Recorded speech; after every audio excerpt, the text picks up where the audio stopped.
Holy motherfucking shit, motherfuckers. Brand new fucking Niviane right there. Well, actually, it's not brand new, but it's still pretty fucking new. Came out last year. But, yeah, man. Bad fucking ass shit right there. Let's call this motherfucker up right the fuck now and see what the fuck is going on in their world, man.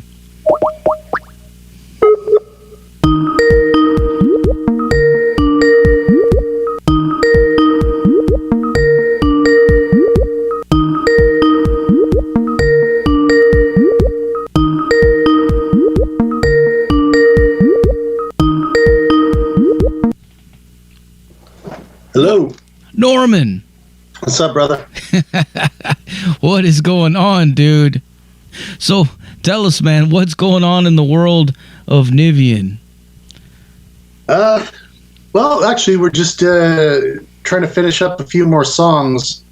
That we have about 3 more songs to tighten up before we enter the studio again. So we'll be back in the studio in about 3 weeks to start tracking album number 3. Awesome. So that's like the big thing for us right now is just getting started on this 3rd album. Very cool, man. Well, we just got done blasting League of Shadows. Such an amazing track, man. The vocals on that, the guitars, the drums, everything, man. It's just epic. Yeah, that song's pretty driving. And I also have a new single from you as well called 7 Angels. Can you tell us about that?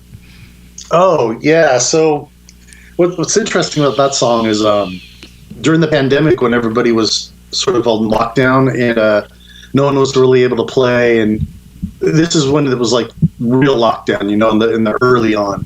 I saw all these, you know, I watched like the Blabbermouth News and all that stuff, and I've seen all these guys from different bands getting together doing cover songs. Mm-hmm. So I was like, yeah, I hit up a couple people and I was like, you know, here's a list of potential covers I'd like to do, and that's just one that, you know, my Niviane guitarist Gary and I put together, and then I got my old Magica drummer Henry Moreno on drums, and Shaylon bassist Alex Thomas, and then my keyboardist from Niviane finished it off. But basically, what that is, it's a really unknown song. A lot of people think it's my song, but it's a re-envisioning of a song. So, you familiar with the band Crimson Glory at all? Yeah. Okay, so their old singer Midnight, who passed away, in around, I think it was around 2000 or so, he put out a EP, just a self-released sort of a fan club EP, and of just him playing acoustic guitar and singing. And he had a song on there called 7 Angels. And it was really short, and I just really liked it. And I always thought, I'm like, you know what, that could be a really good song. You know, someone, you know, added, you know, a few more choruses to it, and a solo, and made it electric. So we just kind of took a bunch of liberties with it and re-envisioned it, and, you know, that's what you got. Hell yeah, man. Dude, I can't help but I noticed that you're calling the band Niviane. All this time I thought it was Niviane. So it really depends on where you're located in the world, right? So, like if you're overseas, if you're in Europe and stuff, they call it Niviane. And but here in the United States, you know, we kept hearing it Niviane. So I think it's just American way of calling it. So, but we recorded a song on the album, you know, called Niviane, and I sang it that way. But ultimately, the reason we pronounce it that way, going back to the beginning, is the founding member of the band, one of them, Claudius Kramer, who's now in Possessed, he named the band after a single from his previous band called he had a band called Serpent Seraph, and they had a single called Tears of Niviane. And so before I joined the band, when they were first forming, he brought up the name Niviane to the guys, and they were like, yeah, that sounds different, we'll call the band that. So I joined, and they told me it was Niviane. I'm like, okay. And then started meeting, you know, my fans overseas and stuff, and they're all Niviane. Oh yeah, that's cool, it's like a female's name. I'm like, oh, Niviane? All right, well, I guess it's just pronounced differently. different places. Okay. So I never correct anybody when they say Niviane at all. I think both are correct. So. Well, I did spend some time in Europe when I was young, so I can blame it on that, I guess. There you go, man of the world. So tell us, man. The album art on this record is fucking amazing. I love it, dude. When I was putting together the flyer, I was sitting there looking at it, and I was just like, you know, sometimes I move things around, but like when I was doing this one, I was like, man, I got to put the words out of the way because I don't want to take too much away from this picture because it's so fucking epic. Can you tell us about the album art? Yeah, absolutely. So it actually goes back, we had the same artist for our first album as well. So going back a little bit, when we were first looking for somebody to do the cover art, I knew what I wanted in mind as far as an artist. I wanted them to, you know, really be able to do some great fantasy, you know, art stuff.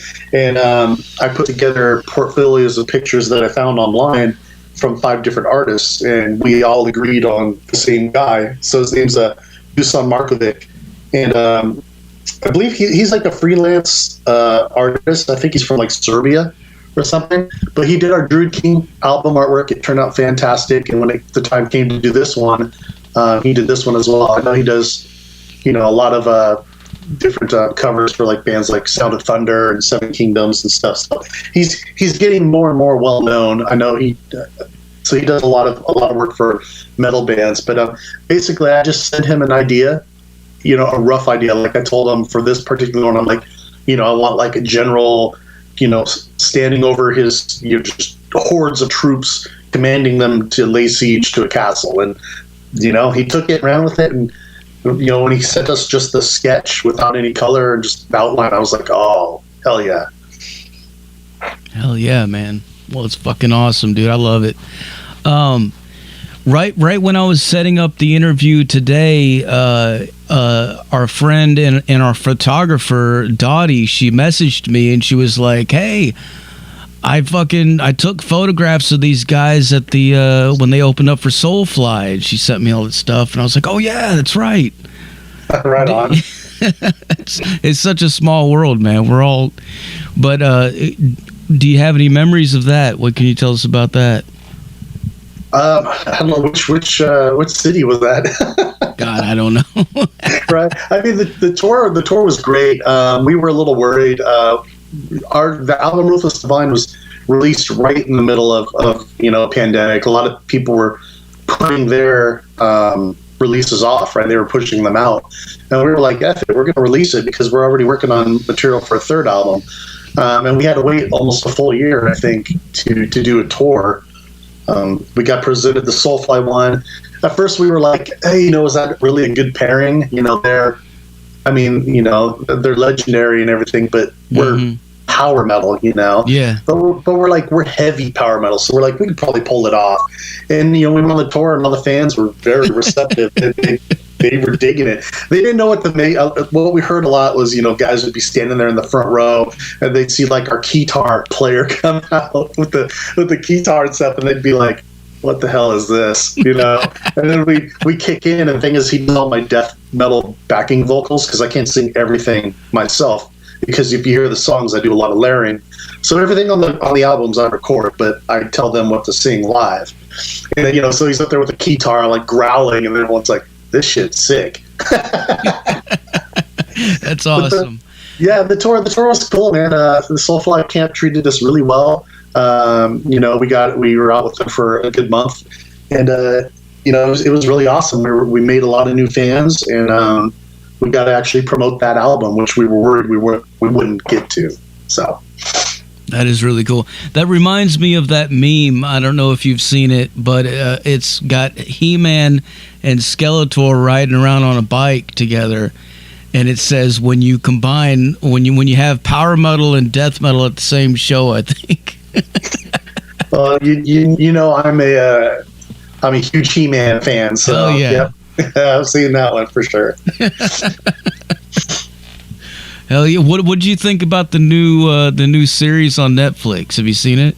I did see it, and I didn't know what it was going to be, and I told my son wanted to watch it with me, so I'm watching it, and the first episode, He-Man and Skeletor die. I'm like, what the hell is this? And it was like the apocalyptic, what happened, when everything went to shit. It's different. They've still yet to make a show that I think is worthy of the toy line myself. And now I hear that their Netflix is, they've teamed up with Mattel and they're actually going to do a movie now. So a movie's in the works, and I'm thinking back to the 1987 movie, which even when I was I think I was 12 when I saw it, and I was just like, oh, this is bad. So we'll see. Hell yeah. I don't think they've been able to get it right yet. I think they need to get Christopher Hemsworth or somebody like that that's just ripped and has a look. Make him He-Man and get a director like Peter Jackson that really does fantasy shit like Lord of the Rings, and just make it over the top, epic, proper. But I don't think we're gonna get lucky enough to have anything like that. God, man, I can only imagine how badass that would be. It would be, yeah. Oh yeah. Did you collect the toys when you were a kid? I did. I collected, and I had a really good collection going. And then sometime during high school, they just disappeared. So what happened was, once again during the pandemic, I was like, you know what? I have this downtime. I think I'm going to start collecting again. And now I've got quite the collection going. That's cool, man. I've got a bunch of them now in my house too, but it's because my son, he caught wind of it, and when he saw it, but I used to collect them when I was a kid too, so it was funny to me to take him to fucking Walmart and Target and shit, and he's in there buying these little action figures, and I'm like, this is so weird. Yeah, and they look at the Origins line they released, they're almost identical to the ones we had, so it's cool. Yeah, totally, man. Totally. They had Grayskull up there too, man, but it was like $250. I'm like, dude, I don't remember that being $250 when I was a kid. I started collecting that line, and then I was like, you know what? I just want to stick with the vintage stuff, and I want to stick with the Pop Funkos. But I do have that Grayskull in a box in the garage. Nice. Nice. All right, so back to Niviane. Yeah. Tell us a little bit about some of these songs. Like, what are the lyric descriptions of some of these tracks? Well, I mean, it's power metal, right? So I tend to stick with the fantasy warrior themed stuff with this band. I'd say finding stuff to write about for Niviane is easy. League of Shadows. I mean, I can go through it real quick. League of Shadows was basically. You ever watch that DC show Green Arrow at all? No. Or Arrow? I think it was Arrow. But anyway, in the DC comics and stuff, they have the League of Assassins, which is what partially trained Batman and all that stuff. I just basically wrote about that and called it League of Shadows. So it's about a group of trained assassins, and that's basically what that song's about. Other songs like. That might be different. Fires in the Sky. That one, we released a single for. That one's our only sci-fi kind of power metal song. So that one's about aliens. We got Forgotten Centurions, basically about a legionnaire who was wounded in battle and he's not going to make it home, basically. And we got songs. A funny one. Here's one for you. Like Lions, the last track. I actually got that line from the Three Amigos. So if you remember the movie when he's all, hey, tell us we will die like dogs. He's like, you will die like dogs. No, he's like, no, we will not die like dogs. We will fight like lions. So, I took the like lions part, and then I just, combined it with lyrics based on some scenes from some battle scenes in like Game of Thrones and stuff like that. It's easy to write that kind of stuff, honestly. Warriors and battle and steel and power. Yeah. So there's so much to pull from too. Oh, absolutely, yeah. I mean, there's stuff coming out all the time. But yeah. So in my other stuff, like my Scanner solo stuff, that's where I tend to branch out a little bit more lyrically, but within Niviane, it's I try to stick with mythological, historical stuff like that, fantasy based, whatever. Oh yeah. Looking back on your career, are there any standout moments, any crazy like backstage stories or anything like that that you can think of? I mean, I don't know. I mean, there's just for me, I've always been pretty tame. I always keep it professional on tour for the most part. there are the occasions, where you're partying too hard and stuff. But for me, it's just some of the people that I got to meet. Some of the shows where you get to open for various bands and stuff, where you're just like, oh wow. Like one time I was opening for a Symphony X, and I saw Russell Allen walk right by me, and I got to talk to him briefly, and I was just like, he was one of my vocal idols, so that was just sort of surreal for me. But things like that stand out more than stuff that happens. I mean, like on the Soulfly tour, we walk outside the club, there's people having sex in the alley, there's a fight happening right before there's all sorts of weird tour stuff that happens. But for me, I'm more about I like to hang out, meet the fans, and then if I'm lucky enough, meet one of my own rock idols. So wait, there was people having sex in the alleyways at the Soulfly? Yeah, I think we were in Denver. Yeah, they were just going at it right there. I don't know why that's funny to me. I mean, I like Soulfly, but I don't really equate that with. Oh, I don't think they were there for the show. Okay, this is outside, so. There's cool one like in Denver, they had a built-in pizza parlor part of the venue, and the guy liked us so much he made us a giant, this giant pizza with a huge pesto pentagram across it. It's pretty cool. Nice. All right. Well, if you could open up for anybody in the world, who would you want to open up for? I got two answers for that, right? One, I would say Metallica, right? Just because they're the biggest metal band in the world, the size of the crowds, everything, that would be insane. But for me personally, I would love to open for my favorite band, Evergrey, and that's just because they're my favorite band. In the U.S., we'd only be playing the same size clubs I'm playing now, but I'd get to see my favorite band every night and tour with them. But if I had to pick big bands, I go to the big ones, right? I'd go Priest, Maiden, Metallica. Get your bang for your buck, right? Hell yeah, man! And going back to your beginnings when you were a kid, what are some of the bands that influenced you, that got you into heavy metal music? The first, going back to the 70s, right? When I was really little, 70s, early 80s. I remember the earliest being Kiss and Black Sabbath, for sure. Aussie era Black Sabbath. And then after that, it was I just dove straight into the MTV generation. So a lot of hair metal, really a ton of hair metal, man. A lot of Def Leppard and Bon Jovi and stuff. And then it wasn't until I hit high school when, a lot of my friends got wind that I was a metalhead, but I was only listening to hair metal. They're like, what? Here, man, check this out. This is Fate's Warning. Check this out. This is Exodus. Here's some Testament, here's some Obituary. And they just started bringing me those cassette tapes that you would tape over, little mixtapes. And then I just got my whole world just blown open, to all different kinds of music. Tapes that, all of a sudden the first song is Tesla, but the second song's Creator, so a nice wide range of metal music. Yeah, I totally remember that transition myself. I mean, my first concert was Bon Jovi with Cinderella opening up on the Slippery When Wet tour, and Cinderella was doing Night Songs. It was back in '86, I think.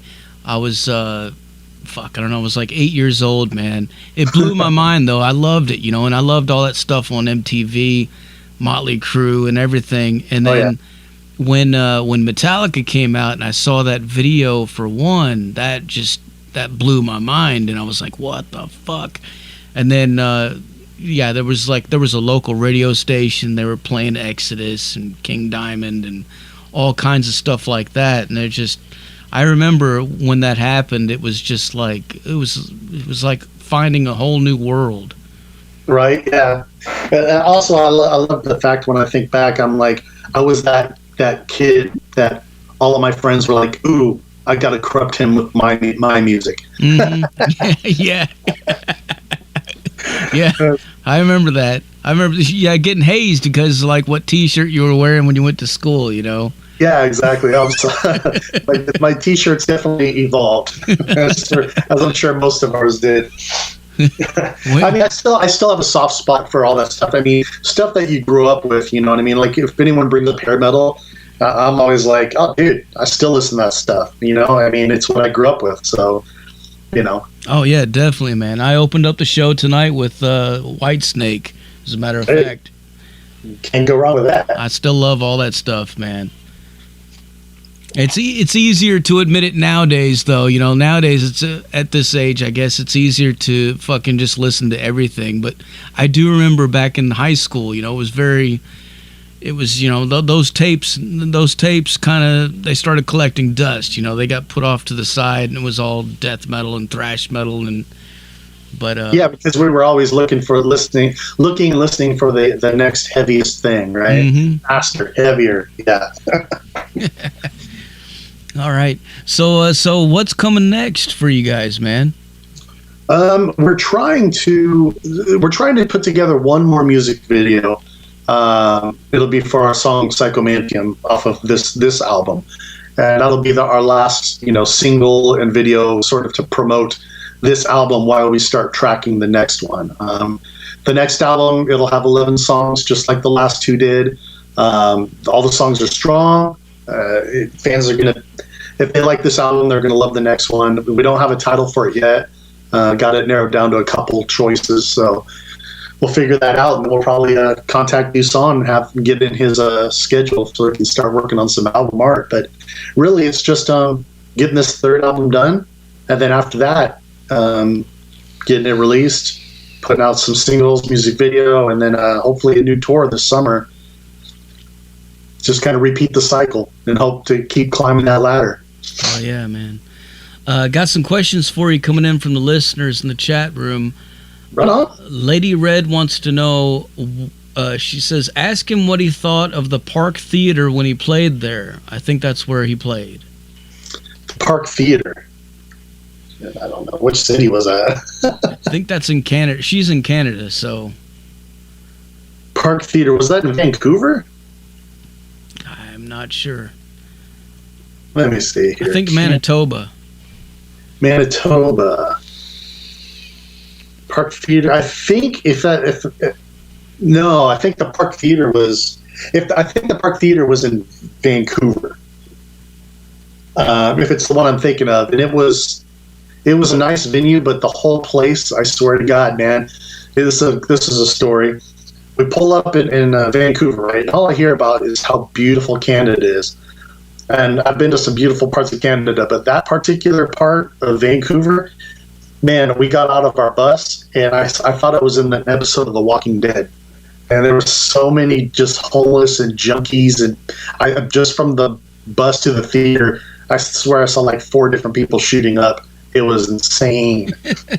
The cops actually knocked on our bus twice just to make sure we were okay, because they said people get robbed and things get stolen nonstop there. So, but yeah, she's saying now it's in Winnipeg.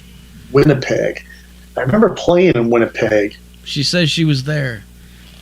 Winnipeg Park Theater. It's hard, right? Because so many, right? Yeah, so that was I think two tours ago, and I believe that was with Vicious Rumors. Oh, nice. Yeah, so we were supporting Vicious Rumors. They were doing their tour for Digital Dictator tour. Yeah, we know those guys, man. Yeah, so would it be? Oh. Okay, if it's the place I'm thinking, I had to pull it up on my phone. If it's the place I'm thinking, it was really nice. It was. If it's the one I'm thinking of that the picture shows, it was a pretty large venue. and the people there were really cool also. Nice. So there you go. She also wants to know, when you're getting clean, what do you prefer, bubble baths or showers? No, shower. I mean, I don't take baths. I'm too tall. I'm 6 foot, so don't fit. Yeah, that don't fit. I'm a quick shower person. Like, I know people that they'll take a shower and they'll just sit there enjoying the water and stuff. Me, I'm in and out 15 minutes. I don't have the long hair anymore, so it's I don't have to spend a lot of time on it. So me, I look at as a shower almost like a task.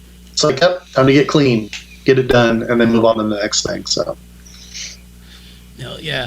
Another question, Thunderous wants to know what's the meaning behind the band name.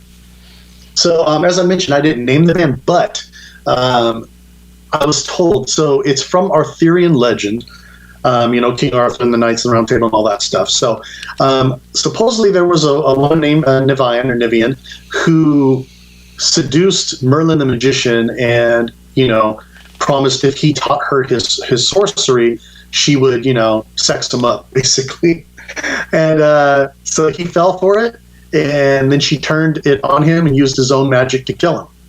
And that is where the name Niviane comes from. Wow. That is an awesome story, dude. Yeah, when they told me that, I was like, oh, I like the name a little bit more now.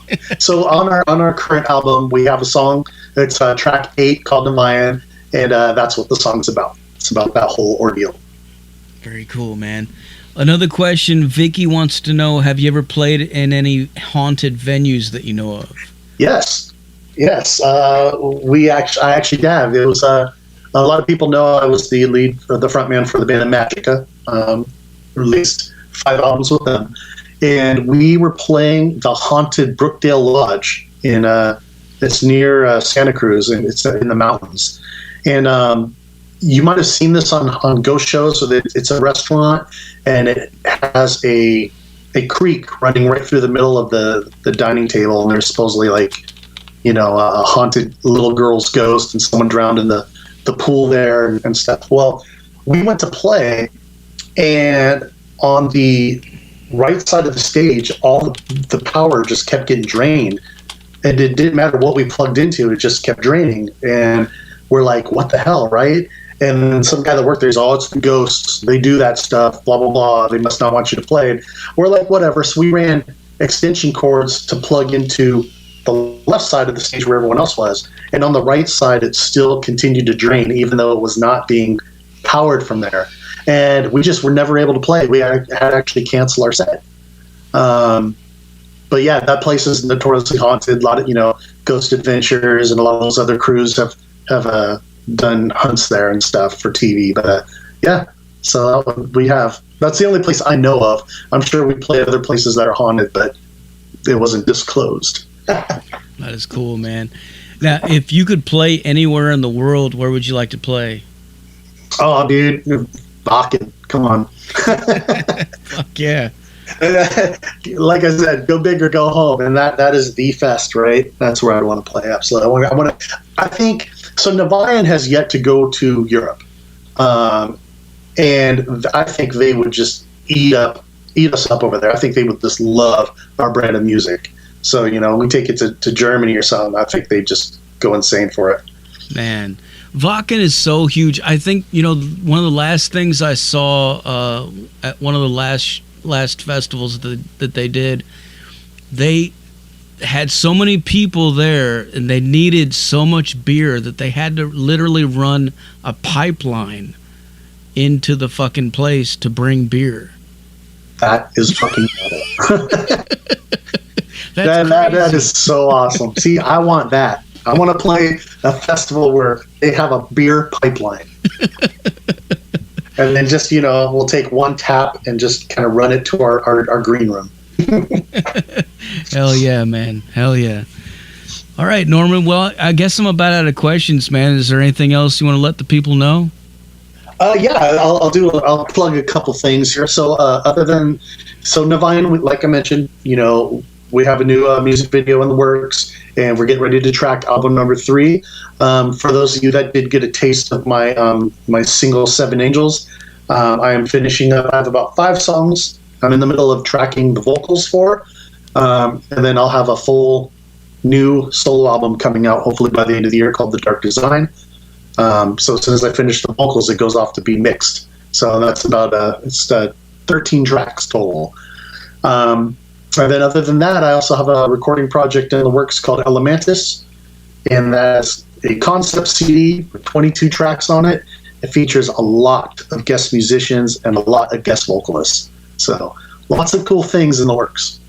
Very cool, man. Well, we can't wait to hear about that stuff for sure. Hell yeah. Everyone can find me on social media everywhere. Go to normanskinner.net. And that's my official website, which has all my various bands, my past discography, etc. And then, of course, for fans of Niviane, go to Niviane.com. And then if you do find me on social media, add me on everything. I always say you can never have too many cool metal friends. So I'm always looking to meet cool new people. Absolutely, man. Absolutely. All right. Well, before I let you go, can I get you to make us a station tag? Yeah.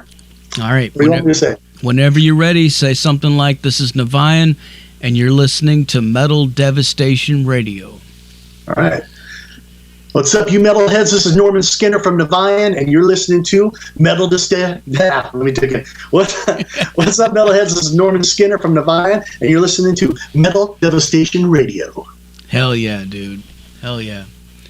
Well, Norman, thanks a lot for taking the time to talk to us. And what I'm going to do now is I'm going to blast some more Niviane for these motherfuckers so they can go crazy, all right? Awesome. Thank you so much, brother. All right, man. Cheers. We'll talk to you later. All right. Have a great night. You too. There you have it, folks. Niviane live on the Zach Moonshine Show with Metal Devastation motherfucking radio. Like I told you guys earlier, put your speakers in your windows, put them in your front lawns, put them in your neighbor's driveway. If you're living in the basement, duct tape your speakers to the fucking ceiling and crank this motherfucking shit up loud. If you don't see U-Haul trucks everywhere tomorrow, I don't know what the fuck you're doing. Either you're not cranking it up loud enough, or you live around a whole bunch of metalheads, which is pretty cool. And if that's the case, you need to let me know where you live, because maybe I need to move on to that street, man. Crank this fucking shit up loud as a fuck. I'm serious.